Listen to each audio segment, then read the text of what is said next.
और इसने कश्ती मोड़ दी। इसी असना में एक स्टीमर को देखा जो चट्टानों की अकब से निकलकर दूसरी तरफ तेज़ रफ्तारी से जा रहा था। औरंगज़ेब ने कहा, मेरा ख्याल है ये कोस्ट गार्ड्स की बोट है, हमें यहाँ से जल्दी निकल जाना चाहिए। अगर ये लोग इधर आ गए और हमारी चेकिंग हुई तो तुम जानते हो हमारे पास कमांडो साबित होने के बहुत सारे सबूत हैं। औरंगज़ेब ने बिल्कुल ठीक कहा था। इस वक्त हम दोनों की जैकेटों में जेबों में 6 इंतहाई ताकतवर बम और एक कमांडो चाकू मौजूद था। हम ये चीज़ें इसलिए अपने साथ लाए थे कि सराय के कमरे में इन्हें छुपाने की कोई काबिल एतबार जगह नहीं थी। कमरे की एक चाबी सराय के मालिक के पास भी थी और मुमकिन था कि हमारे जाने के बाद वो कमरे की तलाशी ले लेता। इन कीमती चीज़ों के मामले में किसी पर भरोसा नहीं कर सकते थे, लेकिन इन्हें जेब में रखकर समंदर में जहाज़ों के करीब जाना भी ख़तरनाक था। ख़तरनाक बात थी, चुनांचे हम वहाँ से वापस आ गए। सराय में आकर हम गौर फ़िक्र में डूब गए। ये गौर फ़िक्र में डूबने वाली बात ही थी, क्योंकि हमारे सामने एक बहुत बड़ा टारगेट था जिस तक पहुँचने के वास्ते हमारे पास अगर से हकीकत की नज़र से देखा जाए तो कोई सामान नहीं था। बज़ाहिर कोई वसीला भी दिखाई नहीं देता था। सबसे अहम चीज़ जिसकी हमें ज़रूरत थी वो 2 ऑक्सीजन मास्क थे, जिन्हें मुंह पर चढ़ाए बगैर हम समुद्री तह में नहीं उतर सकते थे।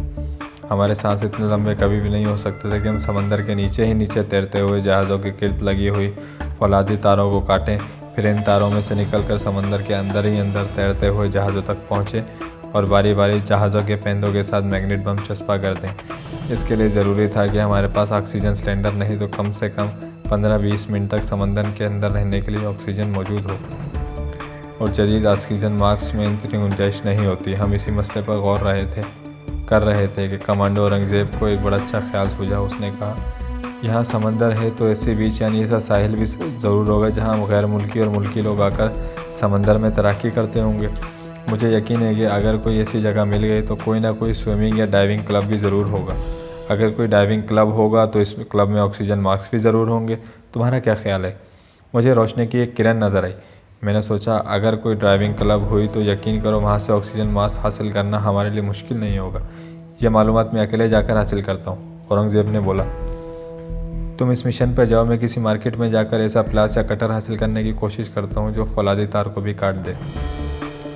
इसके फ़ौरन बाद कमांडो औरंगज़ेब अपने मिशन पर और मैं अपने मिशन पर रवाना हो गए।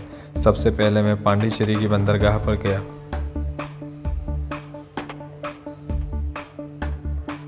खासी बड़ी बंदरगाह थी। अंग्रेज़ों के ज़माने में बड़ी शानदार इमारत थी। बड़े बड़े मेहराबी सतून थे। बाहर एक तरफ कारें, ट्रक और दूसरी गाड़ियाँ खड़ी थी। एक जानिब छोटा सा रेस्तोरां बना हुआ था। मुझे मालूम था जिस किस्म की मालूमात चाहिए वो कहाँ से हासिल हो सकती हैं। मैं रेस्तोरां में आकर एक तरफ बैठ गया। दिन का वक्त था। रेस्तोरां में काफ़ी लोग बैठे थे। एक तरफ एक गैर मुल्की जोड़ा भी बैठा काफ़ी पी रहा था। आदमी की उम्र ज़्यादा थी, औरत नौजवान थी। उसके बाल सुनहरे घुंघराले थे। बरतानिया की औरत लग रही थी। ड्राइविंग और स्विमिंग का शौक इन लोगों को ज़्यादा होता है। चुनांचे ये लोग जिस मुल्क के साहिल समंदर की तैर को जाते हैं तो इस किस्म की स्विमिंग क्लबों या ड्राइविंग क्लबों के बारे में ज़रूर पूछते हैं। मैं उठकर उन लोगों के पास आ गया। मैंने जाते ही अंग्रेज़ी में कहा, आप लोग मुझे बरतानिया से आए हुए लगते हैं। बूढ़ा अंग्रेज़ मुझे गौर से देखने लगा। लड़की मुस्कुरा रही थी। लड़की ने मुस्कुराते हुए कहा, हाँ, हम यॉर्कशायर के रहने वाले हैं, इंडिया के सयाहत को आए हैं। मैं इनसे इजाज़त लेकर इनके पास कुर्सी पर बैठ गया। इंडिया के मशरक़ी घाट के समंदर और समुद्री तूफ़ान का जिक्र छेड़ दिया। बूढ़े ने अंग्रेज़ी में पूछा, क्या तुम गाइड हो? मैंने हंसकर कहा, यस जनाब, मैं भी आपकी तरह एक सयाह हूँ। इंडिया का रहने वाला हूँ, मगर मैं शुमाल में हिमालय के दामन में रहता हूँ। पहली बार पांडिचेरी की सयाहत के लिए आया हूँ। मुसीबत यह है कि मुझे स्विमिंग और ख़ास तौर पर समंदर में गोताखोरी का बड़ा शौक़ है, लेकिन यहाँ मुझे कोई गाइड नहीं मिल रहा। मैं अपना गोताखोरी का शौक़ कैसे पूरा करूँ? बूढ़ा अंग्रेज़ हंसने लगा और जेब से पाइप निकालकर सुलगाने लगा। साथ ही अंग्रेज़ लड़की की तरफ देखकर बोला, एलिज़ाबेथ, तुम इस मुकामी सयाह को समझाओ। लड़की का नाम एलिज़ाबेथ था। उसने मुस्कुराते हुए कहा, मुझे ख़ुद गोताखोरी का शौक़ है, बल्कि मैं तो कल सारे दिन समंदर में डाइविंग करती रही हूँ। मुझे गौहर मुराद मिल गया। मैंने बड़ी मेहनत करके लड़की से पूछा, प्लीज़ मुझे बताओ यहाँ ऐसी कौन सी क्लब है जहाँ मैं अपना गोताखोरी का शौक़ पूरा कर सकता हूँ। मैं इसकी खातिर 100 रुपये फ़ीस भी अदा करूँगा। वो अंग्रेज़ बाप बेटी बड़े अच्छे लोग थे और फिर सयाह थे। सयाह आमतौर पर अपने मुल्क से बाहर जाने के बाद बड़े खुश अखलाक हो जाते हैं। बूढ़ा अंग्रेज़ पाइप का धुआं छोड़ते हुए बोला, नो यंग मैन, तुम्हें फ़ीस देने की कोई ज़रूरत नहीं है। हमने पांडिचेरी की ड्राइविंग क्लब की 1 माह की मेंबरशिप ले रखी है और हमें इख्तियार है कि हम अपने एक मेहमान को गोताखोरी के लिए साथ ले जा सकते हैं। तुम कहाँ रहते हो? मैंने यूं ही एक होटल का नाम ले दिया। बूढ़ा अंग्रेज़ बोला, ओके, अभी हमें पांडिचेरी का किला देखना है। तुम ऐसा करो, अब दिन के 10 बजे हैं, तुम ठीक 1 बजे यहाँ इसी रेस्तोरां में आ जाना। हम तुम्हें अपने साथ डाइविंग क्लब में ले चलेंगे, तुम अपना शौक़ पूरा कर लेना। मुझे ये पूछने की ज़रूरत ही नहीं थी कि इन लोगों के पास ऑक्सीजन मास्क हैं या नहीं है, क्योंकि ऑक्सीजन मास्क के बगैर डाइविंग या गोताखोरी का तो तस्वुर ही पैदा नहीं हो सकता। मैंने उठकर इनसे हाथ मिलाया और ठीक 1 बजे वहाँ आने का कहकर चला गया। सराय में पहुँचा तो कमांडो औरंगज़ेब पहले से मौजूद था। मुझे देखते ही कहने लगा, मैं तो अपना मिशन मुकम्मल कर आया हूँ, तुम सुनाओ, कुछ सुराग मिला? मैंने इससे सारी कहानी बयान कर दी। ऑक्सीजन मास्क तो क्लब वालों के पास होंगे? मैंने कहा, बिल्कुल उनके पास होंगे, इन्हें वहाँ से उड़ा कर लाना भी मेरा काम है। तुम बताओ इस लिफाफे में क्या है? औरंगज़ेब ने मुझे लिफाफे में से 2 प्लास निकाल कर दिखाई। ये फौलाद के बड़े मजबूत प्लास थे। वो बोला, मैंने इन्हें इस्तेमाल करके देख लिया, ये फौलाद की मोटी से मोटी तार को काटने की ताकत रखते हैं। मैंने कहा, ठीक है, अब ऐसा है कि इनको चारपाई पर बिस्तर के नीचे रख दो। मैग्नेट बम और कमांडो चाकू हम अपने पास ही रखेंगे। इस शहर में हमें ऐसा कोई ख़तरा नहीं है, पुलिस बाज़ार में रोककर हमारा तलाशी ले। औरंगज़ेब ने दोनों प्लास अपने बिस्तर के नीचे अच्छी तरह छुपा दिए। जब 12:45 हुए तो मैंने औरंगज़ेब को सराय में ही छोड़ा और ख़ुद बस में बैठकर बंदरगाह की तरफ चल दिया। ठीक 1 बजे मैं बंदरगाह वाले रेस्तोरां में था। कुछ 10 मिनट बाद बूढ़ा अंग्रेज़ और इसकी बेटी एलिज़ाबेथ भी आ गई। हमने वहीं थोड़ा बहुत खाना खाया। खाने का बिल आया तो मैंने बूढ़े को अंग्रेज़ी में अदा ना करने दिया, खुद अदा किया। वो मेरी इस बात से बहुत मुतासिर हुआ। इन लोगों को मुतासिर करना ही मेरा काम था। वो मुझे अपनी खटारा सी गाड़ी में ड्राइविंग क्लब ले गए, जो साहिल समंदर पर नारियल और ताड़ के ऊंचे ऊंचे दरख्तों के दरमियान एक लंबे केबिन की तरह बनी हुई थी। ये एक रिटायर्ड मद्रासी नेवल ऑफिसर ने बनाई थी, जिसे डाइविंग का वसी तजुर्बा था। बूढ़े अंग्रेज़ ने मेरा इससे अपने मेहमान की हैसियत से तारुफ कराया और कहा, ये मेरा दोस्त भी आज मेरे साथ गोताखोरी करेगा। डाइविंग क्लब के मद्रासी मालिक का नाम रामाकटी था। रामाकटी ने अपने सफ़ेद दांतों की नुमाइश करते हुए कहा, मैं बहुत अच्छा तैराक और गोताखोर ज़रूर था, मगर मास्क लगाकर गोताखोरी कभी नहीं की। मैं इसके नशो व फराज से भी आगाही चाहता था। हम तीनों ने डाइविंग सूट पहने और ऑक्सीजन मास्क लेकर एक कश्ती में बैठ गए। तैराकी तो समंदर के किनारे पर भी होती है, मगर गोताखोरी के लिए खुले समंदर में जाना पड़ता है। कश्ती समंदर में जा रही थी। मैं ऑक्सीजन मास्क का मुआयना कर रहा था। मैं ज़ाहिर कर रहा था जैसे मुझे इसकी तकनीक का इल्म है। मैंने कहा, मैंने काठियावाड़ के साहिल पर बहुत गोताखोरी की है, मगर वहाँ जो क्लब थी उसके पास ज़रा मुख्तलिफ़ किस्म का ऑक्सीजन मास्क थे। इस मास्क की डाइवर्जन कितनी होगी? असल में मैं यही मालूम करना चाहता था जो मुझे मालूम नहीं था कि इसे पहनकर आदमी समंदर के अंदर कितनी देर रह सकता है। बूढ़े अंग्रेज़ ने बताया, इसकी ड्यूरेशन सिर्फ 15 मिनट है। इसकी बेटी एलिज़ाबेथ ने कहा, लेकिन इस क्लब में दूसरे ऑक्सीजन मास्क भी हैं, इनकी ड्यूरेशन आधा घंटा है। इसमें ऑक्सीजन का एक फालतू छोटा सा सिलेंडर लगा होता है। मुझे उसी ऑक्सीजन मास्क की ज़रूरत थी। मैंने सोच लिया, वापसी पर इस ऑक्सीजन मास्क का भी मुआयना करूँगा और मैं ये भी देखूँगा कि इस क्लब में किस जगह पर रखा जाता है। समंदर में कुछ दूर जाकर कश्ती रुक गई। ये मोटर बोट थी। मैंने ऑक्सीजन मास्क पहने, पाँव में मछली की दुम की तरह के फ्लैपर भी चढ़ा लिए और मैं इस इंतज़ार में यूं ही अपने पाँव के फ्लैपर को दुरुस्त करने लग गया कि ये लोग समंदर में कैसे उतरते हैं। मैंने देखा, पहले लड़की मोटर के बोट के किनारे पर हमारी तरफ मुँह करके बैठ गई, फिर इसने पीछे की तरफ कल्लाबाजी लगाकर अपने आप को समंदर में गिरा दिया। बूढ़े ने भी ऐसा ही किया। इसका मतलब ये था कि गोताखोर इसी तरह समंदर में उतरते हैं। चुनांचे मैं भी इसी तरह उल्टी कल्लाबाजी लगाकर समंदर में छलांग लगा दी। उल्टी कल्लाबाजी लगाने से ये हुआ कि मैं जब समंदर में उतरा तो मेरा रुख सीधा हो गया। समंदर के ऊपर लहरों में हवा की वजह से तमोज था, मगर समंदर के नीचे बड़ा सुकून था। मेरी आंखों पर ऑक्सीजन मास्क का गोल शीशा चढ़ा हुआ था। मुंह में नाली थी जिससे मेरे फेफड़ों में ऑक्सीजन दाखिल हो रही थी। इस नाली के ज़रिए मेरे फेफड़ों की कार्बन डाइऑक्साइड बुलबुलों की शक्ल में खारिज हो रही थी। समंदर में तैरते हुए मुझे दबाव महसूस हो रहा था, मगर ऑक्सीजन की वजह से बड़े आराम के साथ पाँव के फ्लैपर हिलाता हुआ बूढ़े अंग्रेज़ और इसकी बेटी के पीछे पीछे मछली की तरह तैरता जा रहा था। 10 मिनट तक हम समंदर के अंदर इधर उधर तैरते रहे, फिर बाहर निकल आए। 2-3 बार गोताखोरी करने के बाद हम मोटर बोट लेकर वापस क्लब में आ गए। हमने वहाँ रबड़ के बने हुए जिस्म के बिल्कुल साथ चिमट जाने वाले डाइविंग सूट और ऑक्सीजन मास्क उतार कर लोहे की अलमारी में रख दिए, जहाँ दूसरे डाइविंग सूट और ऑक्सीजन मास्क भी लटक रहे थे। यहाँ मुझे एलिज़ाबेथ ने वो मास्क दिखाया जिसे पहनकर गोताखोर समंदर के नीचे आधे घंटे तक रह सकता है। इस ऑक्सीजन मास्क के पीछे की जानिब एक प्लास्टिक की छोटी सी ट्यूब का फालतू ऑक्सीजन सिलेंडर भी लगा हुआ था। मैंने देखा कि इस किस्म के 7-8 मास्क अलमारी के ही एक खाने में लटके हुए थे।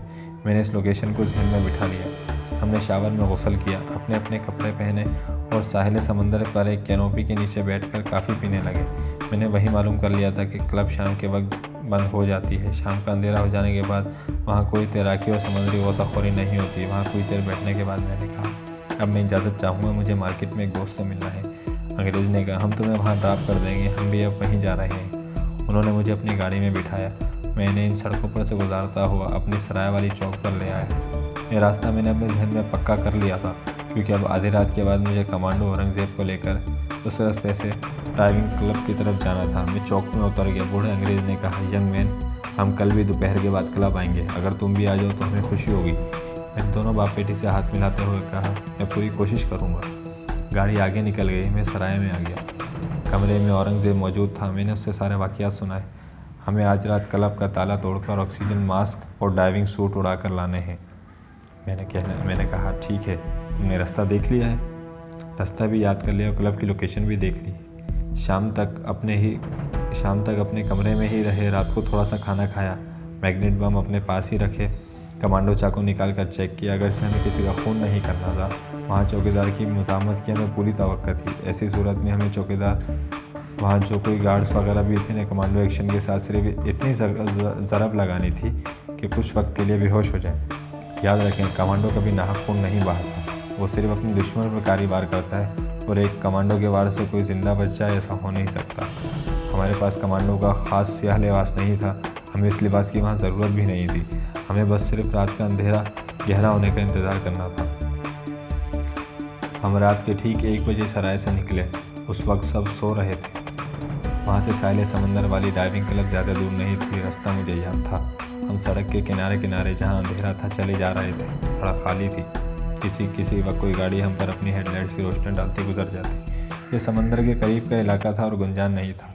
2-3 सड़कों से गुजरने के बाद हम इस बड़ी सड़क पर आ गए जो सीधी साहिल समंदर को जाती थी। वहीं क्लब का केबिन भी था। मैंने दिन के वक्त सारा महल वक़ू देख लिया था। हमें वहाँ तक पहुँचने में कोई आधा घंटा लगा। सीधे रास्ते की तरफ जाने के बजाय मैं और औरंगज़ेब ऊपर की तरफ वाले दरख्तों की झुंड की तरफ से होते हुए ड्राइविंग क्लब के अकब में आ गए। यहाँ आकर हमने अंधेरे में एक जगह बैठ गए। क्लब का केबिन हमसे कोई 200 गज दूर था। क्लब की अगली दीवार पर बिजली का बल्ब जल रहा था।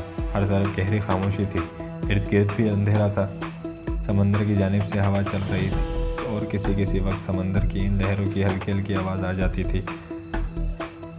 औरंगज़ेब ने पूछा, क्लब का कोई बैकडोर भी है? मैं आहिस्ता से कहा, नहीं, इसका एक ही दरवाज़ा है। हमें इस दरवाजे से अंदर दाखिल होना होगा। मेरे पीछे पीछे चले आओ। मैं आगे चल पड़ा। क्लब का केबिन हमसे कोई 25 गज दूर रह गया तो मैं रुक गया। मैंने लोहे का एक बड़ा ट्रैश कैन उठाया, इसके पीछे छुप कर बैठ गया।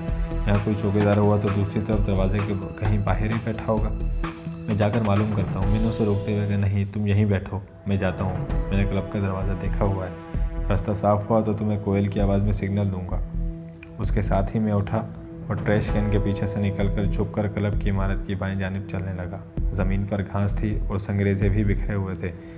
इन संगरेज़ों पर चलने से आवाज़ पैदा हो रही थी, जिनको दबाने की मैं हर मुमकिन कोशिश कर रहा था। मैं क्लब की दीवार के पास पहुंचकर इसके साथ सीधा होकर लग गया। यहाँ अंधेरा था। मैं दबे पाँव दीवार के साथ आगे बढ़ने लगा। दीवार ख़त्म हुई तो मैंने एहतियात के साथ सर बाहर निकाल कर देखा। क्लब के दरवाजे के आगे कोई आदमी बेंच पर पहलू के बल लेटा हुआ था। वो जिस तरह बेहिस्सो हरकत था, लग रहा था जैसे सो रहा है, मगर मुझे इस हालत में बेहोश करना था। मैंने एक लम्हे के लिए तीनों जानिब देखा। वहाँ कोई सन्नाटा और अंधेरा था। कोई आवाज़ नहीं आ रही थी। कोई दूसरा पहरेदार भी नज़र नहीं आ रहा था। मैंने कमांडो चाकू नहीं निकाला। इसकी ज़रूरत नहीं थी। मेरे बाएं बाजू के पट्टे ज़रूर फड़कने लगे थे। इसी बाजू से मैंने सारा काम लेना था। मैं पहले वाली दीवार से निकलकर क्लब के सामने वाली दीवार के साथ लगकर आहिस्ता आहिस्ता आगे बढ़ने लगा। अब मैं रोशनी में था। क्लब के दरवाजे के ऊपर जो बल्ब जल रहा था, इसकी रोशनी बाकायदा मुझ पर पड़ रही थी, मगर अब मैं इस रोशनी से बेनियाज था। अब मेरी नज़रें अपने टारगेट पर थीं। इस वक्त मेरा टारगेट दरवाजे के आगे बेंच पर सोया हुआ आदमी था। यह आदमी यकीनन चौकीदार था, जिसको समंदर की तरफ से आने वाली ठंडी हवा ने सुला दिया था। मैं पाँव सुकेड़ कर चल रहा था और बड़ी आहिस्तगी के साथ चौकीदार के सर की जानिब आ गया। अब मुझे ज़्यादा इंतज़ार नहीं करना था। ये दुबला पतला सा मद्रासी चौकीदार था जो दुनिया माफिया से बेखबर सो रहा था। ये मेरे लिए बड़ा ही आसान शिकार साबित हुआ। बस सिर्फ इतनी एहतियात की ज़रूरत थी कि इसके अलग से कोई आवाज़ ना निकले। चौकीदार के सर की तरफ पहुंचकर मैंने ज़्यादा देर ना लगाई। ये देर लगाने का मौका भी नहीं था। मेरा ख्याल है कि सिर्फ 2 सेकंड लगे होंगे। कमज़ोर सा मद्रासी आदमी था। मैंने एक हल्की सी जंबिश में ही अपना सीधा हाथ इसके मुंह पर रखकर सर को ज़रा सा उठाया और उसके साथ ही इसकी पतली सी गर्दन मेरे बाएं बाजू के आहनी शिकंजे में थी। मैंने उसे झटका बिल्कुल नहीं दिया। इस तरह इसकी गर्दन टूट सकती थी और मैं इसे मारना नहीं चाहता था। बस इतनी देर इसे बाजू के शिकंजे में रखा कि जब तक वो बेहोश न रह गया। मैंने मुंह से हल्की सी कोयल की आवाज़ निकाली। दूसरे लम्हे कमांडो औरंगजेब मेरे पास मौजूद था। हमने चौकीदार की आधी धोती फाड़ दी थी, फिर इसके 2 टुकड़े किए। एक टुकड़ा इसके मुंह में ठूंस दिया और दूसरे टुकड़े से इसे बेंच पर अच्छी तरह से जकड़ दिया कि अब होश में आने के बाद ना तो कोई आवाज़ निकाल सकता था और ना उठकर भाग सकता था। इस काम से फारिग होते ही मैंने जेब से लोहे की एक हल्की सी हुक निकाली और क्लब के दरवाजे का ताला खोल डाला। हम कमरे में दाखिल हो गए, दरवाज़ा बंद कर दिया। अंदर अंधेरा था। कमांडो औरंगजेब ने माचिस जलाई।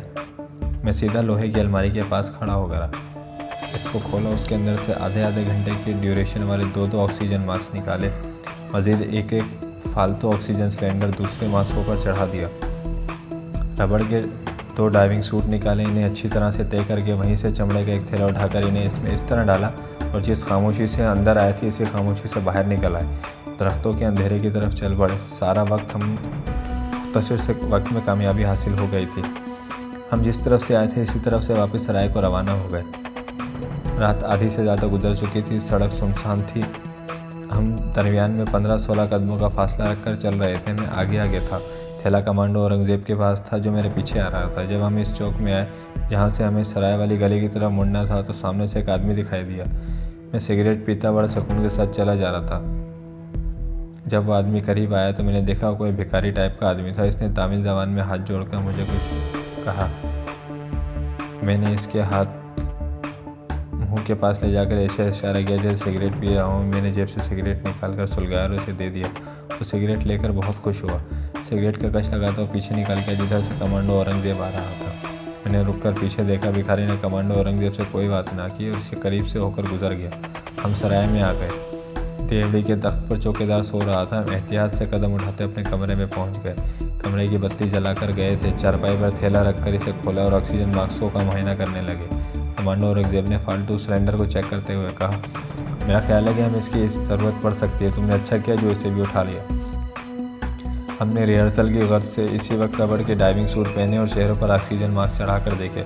सब कुछ मुनासिब और ठीक था। हमने सूट उतार दिए, गैस मास्क भी उतार दिए। हम दोनों चीज़ें चमड़े के थैले में रख दी और पलंग के नीचे छुपा दी। कमांडो औरंगजेब कहने लगा, अब हमारी हिकमत अमली क्या होगी? मैंने कहा, लोकेशन हमने देख ली है।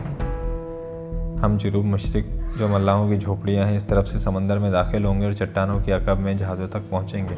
मगर ये फासला काफ़ी तवील है। हमारा ऑक्सीजन तो रास्ते में ही ख़त्म हो जाएगा। औरंगजेब के इस इतराज़ पर मैंने कहा, हम समंदर में दूर तक मास्क पहने बगैर तैरते हुए जाएंगे। ऑक्सीजन मास्क सिर्फ वहाँ पहनेंगे जहाँ इसकी ज़रूरत महसूस करेंगे। तुम समंदर में तैर लोगे ना? कमांडो औरंगजेब ने कहा, क्यों नहीं, मैंने इसकी बाकायदा तरबियत ली हुई है। तुम फिक्र ना करो। ठीक है, हम कल रात को अपने टारगेट की तरफ रवाना होंगे। दूसरे रोज़ एक मरतबा फिर अपने टारगेट को देखने के लिए गए। हमने इसी मल्लाह की कश्ती किराए पर ली। उसे मजदूरी 10 रुपये दिए और समंदर में दूर से एक चक्कर काटकर चट्टानों की ओट में खड़े जहाज़ों को गौर से देखा। उनकी पोजीशन को नोट किया। जिस जाविये से और जिस मकाम से हमें समंदर में गोता लगाना था उसका अंदाज़ा किया। मकाम तय किया और फिर वापस आ गए। दिन का बाकी वक्त हमने अपने सराय वाले कमरे में गुजारा और कमांडो एक्शन की तफसीलात पर गौर करते रहे। कमांडो औरंगजेब का ख्याल था कि हमें समंदर में दूर तक तैरते जाने के बजाय कश्ती पर फासला तय करना चाहिए। रात के वक्त माहीगीरों की कश्तियाँ साहिल समंदर पर ही होती होंगी। हम बड़े आसानी से एक कश्ती हासिल कर सकते हैं। कमांडो औरंगजेब की तजवीज़ काबिल अमल थी। इस तरह हम समंदर में दूर तक तैरते जाने की मशक्क़त से बच सकते थे। रात के अंधेरे में माहीगीरों की किसी एक कश्ती को उड़ाकर ले जाना कोई दुश्वार काम नहीं था। ये लोग आमतौर को ताड़ी शराब में धत होकर पड़े रहते हैं। ठीक है, हम ऐसा ही करेंगे। इसी रात हमारा असल और ख़तरनाक कमांडो मिशन शुरू होने वाला था। ये मिशन अहम भी था और इसमें हर किस्म के जानलेवा ख़तरात भी थे।